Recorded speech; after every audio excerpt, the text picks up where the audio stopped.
ठीक है बच्चों, आज हमारा एग्रोनॉमी सस्य विज्ञान भाग 1 यानी कि फर्स्ट ईयर एग्रीकल्चर का लेक्चर है, क्लास नंबर 25। इससे पहले की क्लास है यूट्यूब पे सारी पड़ी हुई है, लेकिन कुछ नहीं पड़ी होगी तो वो आपके ऐप के अंदर है। तो आज के लेक्चर में हम डिस्कस करेंगे सोयाबीन की खेती। ठीक है, 4 क्रॉप आपकी एग्रोनॉमी में मेरे हिसाब से बची हुई है, सोयाबीन, अरहर, चना और बरसीम और गन्ना। 5 क्रॉप बची हुई है, बाकी सारी क्रॉप हमने करवा दी है। और बाकी सारी क्रॉप जो होती है टाइपिंग हो रखी थी उन पीडीएफ में, लेकिन ये जो हमारी है याद से लिखी हुई है, तो वैसे आपको पूरा कोशिश करेंगे हर तरीके से समझाने की। तो किसी का कुछ क्वेश्चन है तो हमें कमेंट कर सकते हैं। बाकी अगर हमारा आपको हमसे जुड़ना है या फिर हमारे पूरा कोर्स आपको लेना है जिसमें आपको live classes, recorded classes, weekly test और चैप्टर वाइज नोट्स चाहिए, तो आपके हमारे ऐप के अंदर मिलेंगे, जिसे आप गूगल प्ले स्टोर से तिवारी एग्रीकल्चर कोचिंग के नाम से डाउनलोड करके कोर्स बाय कर सकते हो। उसमें नया बैच स्टार्ट हुआ है जिसमें आप 12वीं क्लास के बोर्ड के एग्जाम के साथ साथ यूपी कैडेट की तैयारी कर सकते हो। आज का लेक्चर शुरू करते हैं सोयाबीन की खेती।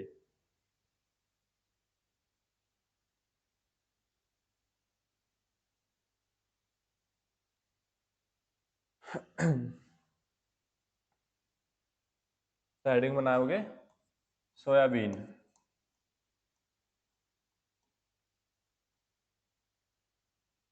ठीक है भाई, तो वही सारी चीजें हैं, जैसे ये हाथ से लिखी हुई है, जो टाइपिंग थी सेम ही थी। ठीक है, तो वही है बीएन का मतलब, या बी वहां पे होता था बीएन, यहाँ पे लिखा है पूरा नाम, बोटनिकल नेम या वनस्पति का नाम होता है ग्लाइसिन मैक्स।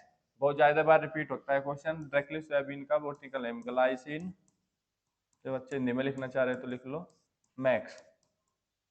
ठीक है, glycine max 2n is equal to 40, यानी कि गुणसूत्र की संख्या इसमें 40 होती है। फैमिली आपको सबको भी पता है, सोयाबीन जो है दलहनी फसल है, तो इसलिए इसकी फैमिली होगी लेग्यूमिनेसी या फेबेसी। फेबेसी पुराना नाम है और लेग्यूमिनेसी नया नाम है। वहीं पे इसका ओपी की बात करेंगे, ओपी मीन्स ओरिजिन पैलेस, यानी जन्म स्थान। जन्म स्थान लिख लो। तो जन्म स्थान इसका जो माना जाता है, चाइना माना जाता है। जन्म स्थान इसका चीन को कहा जाता है। मोस्ट फेमस क्वेश्चन यहाँ पे है। ठीक है, शायद ही कोई क्वेश्चन पेपर एग्रीकल्चर का बनता होगा इसके बिना, हमेशा पूछा जाता है। सोयाबीन में प्रोटीन की मात्रा कितनी होती है? 40 से 42%। तो यहीं पर लिख लो आप, प्रोटीन की मात्रा इसमें 40 से 42% होती है। ऑयल यानी कि तेल की मात्रा भी डायरेक्टली पूछेगा, 20 से 22%। इस क्वेश्चन, इन दोनों क्वेश्चन के बारे में हम पहले भी डिस्कस कर चुके थे जब मूंगफली की खेती आपको मैंने कराई। मूंगफली में क्या होता है, जितना इसमें ऑयल है उतनी इसमें प्रोटीन होती है, और जितनी इसमें प्रोटीन है उतना ऑयल होता है। अपोजिट होता है इसका, उल्टा। तो इसे जब भी डिस्कस करी थी, आगे डिस्कस करते हैं। विश्व में सोयाबीन का सबसे ज्यादा उत्पादन अमेरिका में होता है। यहाँ पे बहुत ज्यादा बच्चे कंफ्यूजन में रहते हैं, डायरेक्टली क्वेश्चन आ भी जाता है ये, क्योंकि जन्म स्थान इसका कहाँ पे है? चीन है, और सबसे ज्यादा उत्पादन इसका अमेरिका कर रहा है, तो इसलिए ज्यादातर बच्चे क्या करते हैं, वहां पे चीन को ही उत्पादन में प्रथम दिखा देते हैं। तो यहीं पे आपका लिखा हुआ है, विश्व में सबसे ज्यादा उत्पादन कहाँ किया जाता है? अमेरिका में किया जाता है। भारत में सोयाबीन का सर्वाधिक उत्पादन, मोस्ट इंपोर्टेंट क्वेश्चन है, आप सभी को पता है। दलहनी राज्य किसे कहा जाता है? डायरेक्टली क्वेश्चन बनता है। जो सबसे ज्यादा दलहनी उत्पादन करता है वो मध्य प्रदेश उत्पादन करता है, मध्य प्रदेश में उत्पादन होता है, इसलिए उसको दलहन राज्य भी कहा जाता है। तो यहीं से डायरेक्टली क्वेश्चन है, भारत में सोयाबीन का सर्वाधिक उत्पादन मध्य प्रदेश में किया जाता है। अगला क्वेश्चन की तरफ चढ़ते हैं। भारत में सोयाबीन की उत्पादकता, मैंने दो चीज बात बताई थी आपको, कभी पहली क्लास, दूसरी तीसरी क्लास में आपको मिल जाएगी एग्रोनॉमी की, प्रोडक्शन और प्रोडक्शनविटी यानी उत्पादन और उत्पादकता। तो यहाँ पे आपका क्या था, उत्पादन की बात हो रही थी, यहाँ पे हो रही है उत्पादकता की, प्रोडक्शन और प्रोडक्शनविटी। प्रोडक्शनविटी और प्रोडक्शन के बारे में जानना है तो थोड़ी सी चीज होती है, वो आपका एक लेक्चर मैंने इस पर पूरा बनाया हुआ है, वो आप पुरानी क्लासों में जाकर देख सकते हैं। तो ये बात करता है, तो उत्पादन कहाँ ज्यादा हो रहा है? भारत में, मध्य प्रदेश में। और उत्पादकता किसकी ज्यादा है? आंध्र प्रदेश की, एपी की। क्लियर? मोस्ट इंपोर्टेंट है, सोयाबीन को क्या कहा जाता है? हड्डी रहित मांस भी कहते हैं। सोयाबीन को हड्डी रहित मांस भी कहते हैं। क्यों कहते हैं? क्योंकि इसमें प्रोटीन की मात्रा बहुत अधिक होती है। और आपको सभी को पता होगा, सोयाबीन मिल्क से क्या बनाया जाता है? पनीर वगैरह भी बनाया जाता है। अब अगला क्वेश्चन चलता है, सोयाबीन को अमेरिका का रत्न कहा जाता है। अमेरिका का रत्न कहा जाता है, क्योंकि सबसे ज्यादा उत्पादन क्यों कर रहे हैं, उनको कहीं ना कहीं इससे बेनिफिट है। क्योंकि आप तो देख रहे हो तो जितने भी ज्यादातर मार्केट में ऑयल मिल रहे हैं, या फिर आप एक तरीके से एक वर्ड यूज करते हो रिफाइंड, तो रिफाइंड जो बनता है तो सोयाबीन के ऑयल से ही बनता है। आगे चलते हैं। सोयाबीन को वंडर क्रॉप या फिर जादुई फसल या फिर येलो ज्वेलरी यानी कि गोल्ड सोना भी कहा जाता है, पीला सोना, या फिर जो भी आप अपनी भाषा में कहना चाहो, इंग्लिश में येलो ज्वेलरी भी से कहा जाता है, और बाकी आपको वंडर क्रॉप और जादुई फसल के नाम से इसे जाना जाता है। आगे, सोयाबीन में तेल और प्रोटीन का रेशियो, ठीक भाई, सोयाबीन में तेल और प्रोटीन का रेशियो 1:2 होता है। यानी कि अगर एक पार्ट आपका ऑयल का होगा तो उसका दुगना उसमें प्रोटीन होगी। वही 20 से 22% कितना था इसमें ऑयल था, और 40 से 42% इसमें प्रोटीन थी, तो वहीं से इसका रेशियो निकाल लिया 1:2। रेशियो मीन्स अनुपात। सोयाबीन के फल को कहते हैं पोड़, क्वेश्चन आया हुआ है ये भी, ठीक है। सोयाबीन का फल क्या कहलाता है, पोड़। पोड़ मीन्स होता है फली, ठीक है। सोयाबीन का पुष्पक्रम के प्रकार, तो रेशम प्रकार का इसका पुष्पक्रम पाया जाता है। रेशम में जिस तरीके से आपका सरसों का पुष्पक्रम होता है, इस तरीके से आपका सोयाबीन की फसल का भी फूल होता है या फिर पुष्प होता है। आगे चलते हैं।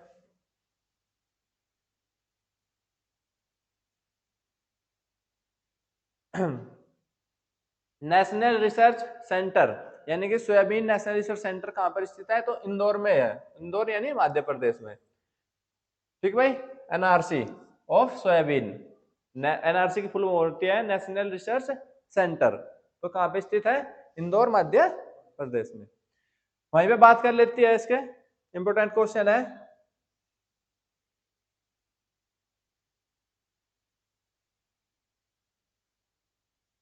इसको छोड़ देना, अभी इसके बारे में बाद में डिस्कस करेंगे आपका। एनआरसी ऑफ वीड, ठीक है, नेशनल रिसर्च सेंटर ऑफ खरपतवार जबलपुर मध्य प्रदेश में है। ये भी क्वेश्चन एक बार पूछा गया है, जहां आपका ये लिखा हुआ है NRC of weed, weed means खरपतवार, ठीक है। खरपतवार रिसर्च सेंटर कहां पर स्थित है, नेशनल का जबलपुर में है, और जबलपुर कहां पे है, मध्य प्रदेश में। ये भी तो सोयाबीन में लाइसिन कितना पाया जाता है, लाइसिन क्या है, उसकी प्रोटीन का नाम है, याद रखना है। जो यहाँ पे लाइसिन हुआ है तो लाइसिन परसेंट कितना है इसमें, 5%। तो लाइसिन मीन्स प्रोटीन। जो जो आपकी 40 से 42% प्रोटीन है, उसमें कितना लाइसिन है, इसमें 5%। तो लाइसिन प्योर होता है, ठीक है। सोयाबीन में लैंटिक एसिड की प्रतिशत मात्रा आप लिख सकते हो 56 से 60%। सोयाबीन किस प्रकार का प्लांट है, C3 प्लांट होगा, क्योंकि कोमल तने वाला होता है, आपको मैं पहले भी बता चुका था। और किस प्रकार की फसल है, सेल्फ पोलिनेटेड है, स्वपरागित फसल है। अगला क्वेश्चन है आपका सोयाबीन से, सोयाबीन के बीज का रंग कैसा होता है, तो काला होता है, काला और पीला दोनों लिख लो ना, ठीक है। दोनों प्रकार की आपकी होगी यहाँ पे। किसके कारण होता है, एंथ्रोसाइनिन के कारण, ठीक है। यहाँ पे काला मोस्टली आपने देखी होगी, पीले कलर की ये होती है। अगला क्वेश्चन की तरफ बढ़ते हैं। जलवायु इसके लिए किस तरीके का क्लाइमेट चाहिए, गर्म एवं नम जलवायु इसके लिए उपयुक्त मानी जाती है। टेम्परेचर कितना होना चाहिए इसके लिए, यानी कि तापक्रम, इसके लिए टेम्परेचर होना चाहिए 20 से 30 डिग्री सेंटीग्रेड। वहीं पे सोयल की बात कर लेते हैं, तो सैंडी लोम यानी कि बलुई दोमट। मिट्टी किस प्रकार की चाहिए सोयाबीन की फसल के लिए, बलुई दोमट चाहिए। पीएच मान सोयाबीन के लिए फसल के लिए 6.5 से 7.5 लिख सकते हो आप। यहाँ पे 6 से 7.5 लिखा हुआ है, मोस्टली 6.5 से 7.5 आपको मिल जाएगा। और इतने पे ही क्या जरूरत पड़ती है, सबसे ज्यादा फास्फोरस की जरूरत पड़ती है सोयल में। आगे बात कर लेते हैं इसकी वैरायटी की, किस्में, उन्नतशील किस्में की बात करते हैं तो लिखोगे 2 प्रकार की प्रजातियां होगी, अमेरिकन और भारतीय। तो सबसे पहले हम बात कर लेते हैं अमेरिकन प्रजाति की। तो अमेरिकन प्रजाति में लिखोगे ली, ब्रैग और CLERC के, क्लर्क, ठीक है।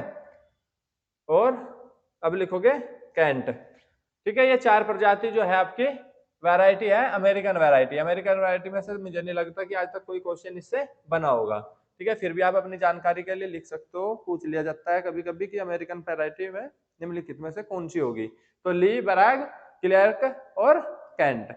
बाकी भारतीय इसमें से मैं बता देता हूँ, भारतीय प्रजाति में से आपका अलंकार भी पूछी गई वैरायटी है, अंकुर, शिलाजीत, गौरव, ठीक है, और मोनोटो। आगे की तरफ बढ़ते हैं, जिस बच्चों को उतारना है उतार लो। सीड रेट की बात करते हैं, बीज दर। बीज दर सोयाबीन की बीज दर, तो सोयाबीन की बीज दर मोस्ट इंपोर्टेंट है, हमेशा पूछी जाती है, ब्रैकेट में लिख भी रहा आपके सामने 75 किलोग्राम पर हेक्टेयर, ठीक है। जैसे मटर की मैंने एक टाइम में बताई थी तो ऐसे बोलते हैं, लेकिन कभी कभी ऐसे लिखी मिल जाएगी 70 से 80, लेकिन जो एग्जैक्ट होती है वो 75 किलोग्राम पर हेक्टेयर होती है। स्पेसिंग की बात कर लेते हैं, फसल अंतरण या फिर अंतरण वैकल्पिक, या फिर इंग्लिश में बोलते हैं स्पेसिंग, ठीक है। स्पेसिंग की बात कर लेते हैं, तो स्पेसिंग इसकी होगी 45 से 60 इंटू 15 से 20। जैसे आपका ऐसे लिखा मिलेगा तो उसको आप क्या लिखोगे, अगर हमको 45 लेना है तो क्या लोगे, 45 गुणा 15, और अगर हम अंतरण लेके 60 तो फिर लिखोगे 60 गुणा 20।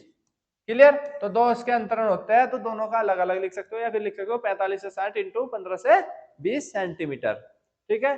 ये मैं बता चुका, row to P, R into P, यानी कि लाइन से लाइन की दूरी और पौधों से पौधों की दूरी होती है, बार बार रिपीट कर चुके लेकिन आज फिर बता दिया।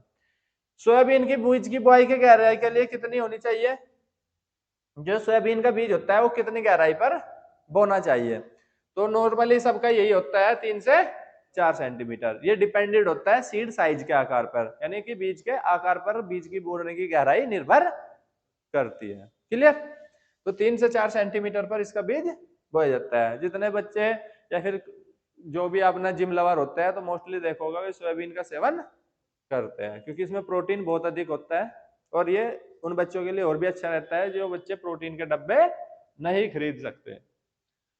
आगे बात कर लेते हैं सोइंग टाइम, बीज बोने का समय। सोइंग टाइम, बीज बोने का समय, तो बीज बोने का समय जो इसका माना जाता है 15 जून से 10 जुलाई तक होता है, 15 जून से 10 जुलाई तक, क्योंकि ये ग्रीष्मकालीन फसल है। अभी बताया आपको, इसके लिए टेम्परेचर 20 से 30 डिग्री सेंटीग्रेड होना चाहिए, जलवायु गर्म। अब अगला क्वेश्चन यहीं से पढ़ना है, सोयाबीन के बीज में दाल, सोयाबीन के बीज में दाल नहीं बनाई जाती क्योंकि उसमें हानिकारक हेप्सोडोज एंजाइम पाए जाते हैं, ठीक है। लेकिन फिर भी इसकी दालें देखोगे, सोयाबीन की दाल हमेशा सब तो यूज नहीं करते, देखा है ना अपने, सोयाबीन की दाल घरों में बनती है नहीं, नहीं बनती, क्यों, क्योंकि इसमें ये जो है हेप्सोडोज एंजाइम पाया जाता है जो शरीर के लिए हानिकारक है। और इसको अंकुरित करके जो बच्चे खाते हैं, मैं बताया कि जो प्रोटीन की पूर्ति प्रोटीन उससे नहीं ले सकते, प्रोटीन के डब्बे जो खाते हैं बच्चे, उनके लिए भी देखो होगा, जो बच्चे इसको खाता है उसके चेहरे पे दाने दाने या फिर शरीर पर बहुत ज्यादा, क्योंकि ये बहुत गर्म होती है शरीर के लिए, और इसमें प्रोटीन की मात्रा 40 से 42% होती है, तो 40 से 42% तो आपके प्रोटीन के डब्बे में भी नहीं मिलती आपको। आगे डिस्कस करते हैं, विश्व में तिलहनी फसलों में सबसे ज्यादा सोयाबीन का तेल प्रयोग किया जाता है। अभी मैंने बात करी थी कि आजकल घरों में क्या यूज हो रहा है, रिफाइंड, और रिफाइंड जो बनता है किससे बनता है, सोयाबीन से ही बनता है, तो इसलिए आप कह सकते हो ये दलहनी फसलों में कम यूज होती है, तिलहन में ज्यादा, लेकिन है लेग्यूमिनेसी क्रॉप, तो इसलिए इसको दलहनी फसल कहा जाता है। क्यों, क्योंकि इसकी जड़ों पर राइजोबियम जीवाणु पाया जाता है। बात कर लेते हैं खरपतवार नियंत्रण की, वीड कंट्रोल। तो वीड कंट्रोल के लिए क्या करते हैं, इसमें फ्लोरोक्लोरिन या फिर वैसालीन दलहनी फसलों में, और फिर एक और लिखा हुआ है मेथालीन, ज्यादातर प्रयोग करते हैं। 3 दवाई है, ठीक है, फ्लोरोक्लोरिन, और इसी का दूसरा नाम है वैसालीन, और तीसरी दवाई आपकी मेथालीन, ठीक है। तीनों में से कोई भी एक दवाई आप अपने क्रॉप में लगा सकते हो। इरिगेशन स्टेज की बात करी जाए तो इसके लिए 2 सिंचाई आपके सामने लिखी हुई है, प्री फ्लावरिंग यानी कि फूल आने से पहले प्रथम सिंचाई इसमें कर देनी चाहिए, अगर आपके पास में 2 ही सिंचाई है, और पोड डेवलपमेंट। पोड डेवलपमेंट मीन्स फलियां बनते समय। इरिगेशन स्टेज में यानी कि वैसे तो इसको आप 3 से 4 सिंचाई कर सकते हैं। अगर आपके पास में 2 ही सिंचाई उपलब्ध है तो आप कब करोगे? प्री फ्लावरिंग यानी कि फूल आने से पहले एक सिंचाई कर दोगे, दूसरी सिंचाई पोड डेवलप के समय। पोड डेवलप मीन्स फलियां बनते समय। ठीक है, लिख भी देता हूँ लो, तो फूल आने से पहले, और दूसरी सिंचाई फलियां बनते समय। कौन है भाई? फलियां बनते समय। आगे डिस्कस कर रहे हैं मैन्यूर्स एंड फर्टिलाइजर के बारे में, यानी खाद एवं उर्वरक। किसके बारे में डिस्कस करेंगे? खाद एवं उर्वरक। तो कितना खाद और उर्वरक इसको चाहिए? तो आपको सबको पता है कि कैसी फसल है? दलहनी फसल है, और दलहनी फसलों में नाइट्रोजन की मात्रा कम डाली जाती है। तो आपके सामने लिखा हुआ है 30 किलोग्राम नाइट्रोजन, 60 किलोग्राम फास्फोरस और 40 किलोग्राम पोटास इसको देना चाहिए प्रति हेक्टेयर। क्यों देना चाहिए नाइट्रोजन? देखा होगा सभी फसलों में नाइट्रोजन की मात्रा अधिक होती है। अगर यही सपोज दैट की दलहनी फसल ना होती तो हो सकता था 80 किलोग्राम इसमें नाइट्रोजन पड़ता, लेकिन दलहनी फसल है क्योंकि इसकी जड़ों में राइजोबियम जैपिनकम नाम का जीवाणु पाया जाता है, जो हवा से नाइट्रोजन लेकर मिट्टी में या फिर आपकी भूमि में सिंचित करता रहता है, इसलिए नाइट्रोजन की मात्रा इसमें कम डाली जाती है। अब आगे है, ये लिखा भी हुआ है आपके सामने यहीं पे, सोयाबीन में नाइट्रोजन स्थिरीकरण के लिए प्रयोग किया जाने वाला जीवाणु कौन सा है? राइजोबियम जैपिनिकम। जैपिनिकम पूछा गया क्वेश्चन है बहुत बार। ठीक है, कौन सा? राइजोबियम जैपिनिकम। क्या कार्य करते हैं? वायु से नाइट्रोजन लेकर मिट्टी में स्टोर करता है या स्थिर करता है। डायरेक्टली पूछ ले जाता है क्वेश्चन, वायु से मिट्टी में स्थिरीकरण जीवाणु के नाम बताइए, तो आप लिख सकते हो राइजोबियम ट्राइफोलाई, राइजोबियम जैपिनिकम। ठीक है, राइजोबियम ट्राइफोलाई जो करता है वो बरसीम में करता है। आगे क्वेश्चन है आपका, इसका रोग की बात कर लेते हैं, डिसीज या रोग। डिसीज या रोग, तो रोग इसमें बात करोगे डंपिंग ऑफ के बारे में हम बहुत बार डिस्कस करें। यह नर्सरी का रोग है, फंगस के द्वारा लगता है। इसकी रोकथाम के लिए क्या किया जाता है? फॉर्मल्डिहाइड को मिट्टी में मिलाया जाता है। ठीक है, इतना सबको पता। आगे बात करते हैं मोजेक रोग। कौन सा रोग है? मोजेक। और मैं बताइए आपको पहले भी डिस्कस कर चुका, जहां मोजेक वर्ड आएगा वहां पे वायरस याद आ जाना चाहिए। तो मोजेक रोग किसके द्वारा लगता है? वायरस के द्वारा लगता है। इसको फैलने का कार्य सफेद मक्खी के द्वारा किया जाता है। किसके द्वारा फैलता है? सफेद मक्खी के द्वारा। मोजेक से मतलब वायरस, और वायरस से मतलब जहां मोजेक आएगा तो वह सफेद मक्खी के द्वारा फैलता है। बताया भी था कैसे वर्क करता है, पुरानी क्लासों में आप जाके देख सकते हो। इंसेक्ट की बात कर लेते हैं, कीट की। कौन कौन से कीट इस फसल में लगते हैं? ठीक है भाई, पोड बोरर यानी कि फली छेदक। फली छेदक लगेगा, उसका नाम हेलिकोवर्पा और अमेरिकाना होता है। ठीक है, अर्जेंटीना लिखा हुआ है इसमें। ठीक है, तो ये इसका साइंटिफिक नेम है। ये आपसे जल्दी से नहीं पूछेगा कोई बच्चा, अगर ज्यादा एडवांस एग्जाम की तैयारी कर रहा है तो उससे इसका साइंटिफिक नेम पूछा जाता है, वरना आपसे तो सीधा यही पूछा जाएगा अरहर की सोयाबीन की फसल का एक इंसेक्ट या कीट का नाम है, तो पोड बोरर, और दूसरा आपका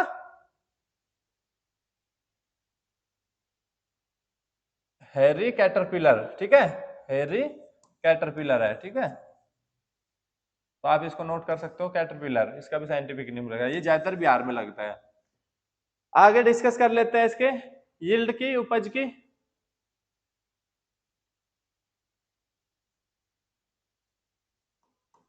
उपज इसकी लिखोगे 20 से 25 क्विंटल पर हेक्टेयर इसकी उपज प्राप्त होती है। कितने? 20 से 25। बाकी जैम ऑफ अमेरिकन लिखा हुआ है, किस फसल को कहते हैं? जैम ऑफ अमेरिका सोयाबीन को कहते हैं। नोट करना चाहो कर लो। बाकी इसकी उपज मैंने बता दी, 20 से 25 क्विंटल पर हेक्टेयर इसकी उपज होती है। ठीक है भाई, सोयाबीन से 2-3 क्वेश्चन मोस्ट फेमस हो जाते हैं। एक तो इसके कौन कौन सा बताया, एक तो इसका किससे रिलेटेड होगा? प्रोटीन से। 40 से 42% इसमें प्रोटीन पाई जाती है, 20 से 22% इसमें तेल पाया जाता है, और इसमें लगने वाला जीवाणु का नाम है राइजोबियम जैपिनिकम। ठीक है। और ये दलहन और तिलहन दोनों फसलों में रखी गई है। दलहन इसको इसलिए कहा जाता है क्योंकि ये लेग्यूमिनेसी फैमिली से बिलोंग करती है। और इसकी सबसे अधिक पूरे वर्ल्ड की बात करी जाए तो सबसे ज्यादा उत्पादन अमेरिका में किया जाता है, इसका जन्म स्थान चीन है। और वहीं भारत में कर लेते हैं उत्पादन इसका सबसे ज्यादा कहाँ पे होता है, मध्य प्रदेश में होता है। और उत्पादकता सबसे ज्यादा इसकी आंध्र प्रदेश में है। तो इस तरीके से मैंने बहुत सारे क्वेश्चन बताए, अगर आप इसमें से जाके एक बार और वीडियो को रिपीट करके देख लोगे या फिर आराम से तसल्ली से देखोगे तो इससे आपके 2 से 3 क्वेश्चन एग्जाम में मिलने के चांसेस रहते ही रहते हैं। तो इस तरीके से आपकी सोयाबीन की क्रॉप आज पूरी होती है। ओके भाई।